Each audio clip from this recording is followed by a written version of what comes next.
सांसद जी, आप ही के पार्टी के सांसदों ने कहा कि अब अयोध्या के बाद मथुरा का नंबर है। भव्य जय मंदिर श्री राम। जय श्री राम। ये जो 500 वर्ष का एक लंबे संघर्ष के बाद भगवान राम लला विराजमान हो रहे हैं और इस पर इन्होंने एक सवाल पैदा किया है, तो ये चाहे जितनी न्याय यात्रा करें और चाहे जहां से करें, इनको कुछ मिलने वाला नहीं है। 2024 में कोई वैकेंसी खाली नहीं है। इनकी न्याय यात्रा का महत्व भी समाप्त हो गया है, क्योंकि इन्होंने भगवान राम के जन्मभूमि को विवाद में खड़ा किया है। मैंने बताया कि 2024 ही नहीं, हमको तो 29 में भी कोई वैकेंसी देश में खाली नहीं दिखाई पड़ती, जो राहुल बाबा के लिए हो या विपक्ष के लिए हो, कोई वैकेंसी। ये राम जन्मभूमि प्रकट महोत्सव, और ये बहुत पुरानी समिति है। जब रामलला विराजमान हुए थे सन 1950 में, तब से आज ही के दिन एक शोभा यात्रा निकलती है, और उसी शोभा यात्रा में शामिल होने के लिए आज देवीपाटन मंडल के गोंडा, बहराइच, श्रावस्ती, बलरामपुर, बस्ती, फैजाबाद के कार्यकर्ता यहाँ पर मौजूद हैं।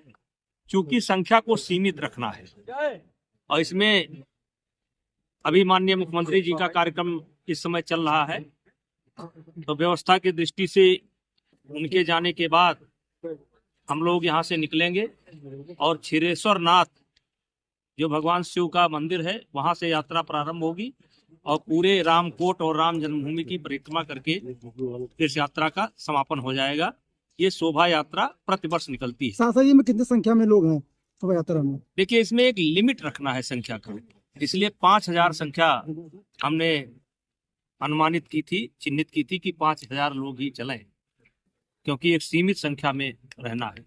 क्योंकि अयोध्या में अभी बहुत कुछ निर्माण कार्य चल रहा है, तो किसी प्रकार का अवरोध ना हो, इसलिए एक घंटे का मात्र का ये कार्यक्रम है। इस समय हम लोग सरजू जी के एकदम किनारे उत्तरी छोर पर, आप अयोध्या से कह सकते हैं कि एयर दूरी 2 किलोमीटर पर हम लोग बैठे हुए हैं, और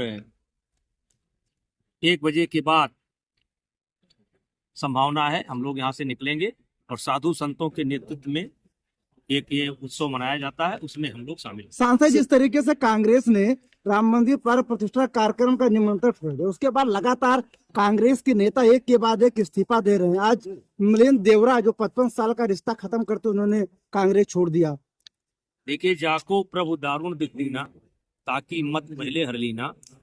कांग्रेस इस देश की जो आत्मा है, जिसे राम, शिव, कृष्ण, नानक, कबीर, रैदास, ये इस देश की आत्मा है, और इसका ये लोग विरोध करते हैं, और यही इनका दुर्भाग्य है। इसीलिए ये बढ़ने के बजाय लगातार रसातल में जा रहे हैं।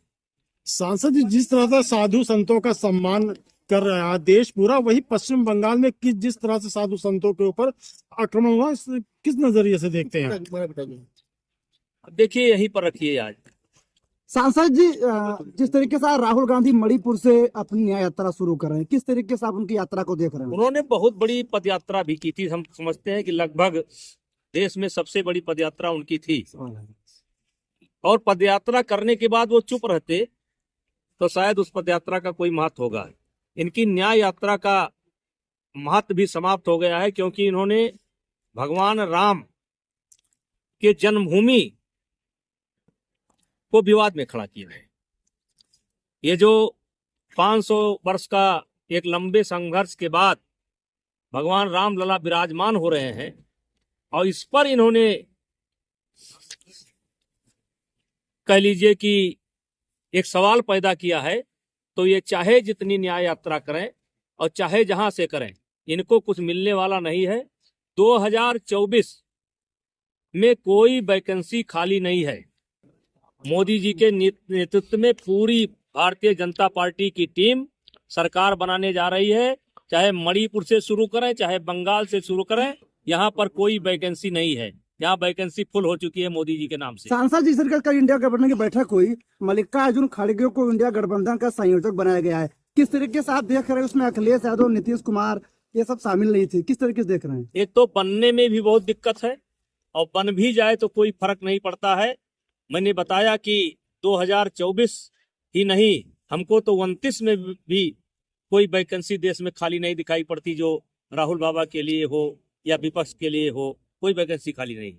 माननीय सांसद जी, उत्तर प्रदेश में एनडीए गठबंधन कितनी सीटों पर जीत रही है आगामी? मैंने बता दिया कोई वैकेंसी खाली नहीं है, पूर्ण बहुमत की सरकार बनने जा रही है।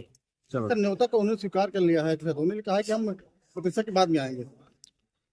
ये अपनी अपनी राय है, उसको विवाद में ले जाने की आवश्यकता नहीं है। बस देखिए, आज कलयुग है, कलयुग में 5000 वर्ष अभी बीता है। ब्रह्मा जी से इस सृष्टि की उत्पत्ति मानी जाती है। 17 लाख कुछ हजार वर्ष का सतयुग था, 14 लाख कुछ हजार वर्ष का त्रेता था, 12 लाख कुछ हजार वर्ष का द्वापर था। और आज देखिए कि मोदी जी के नेतृत्व में पूरे देश के अंदर कलयुग के बजाय त्रेता युग का माहौल दिखाई पड़ रहा है। चारों तरफ जय श्री राम की धूम मची हुई। सांसद जी, आप ही के पार्टी के सांसदों ने कहा कि अब अयोध्या के बाद मथुरा का नंबर है। जय श्री राम। जय श्री राम।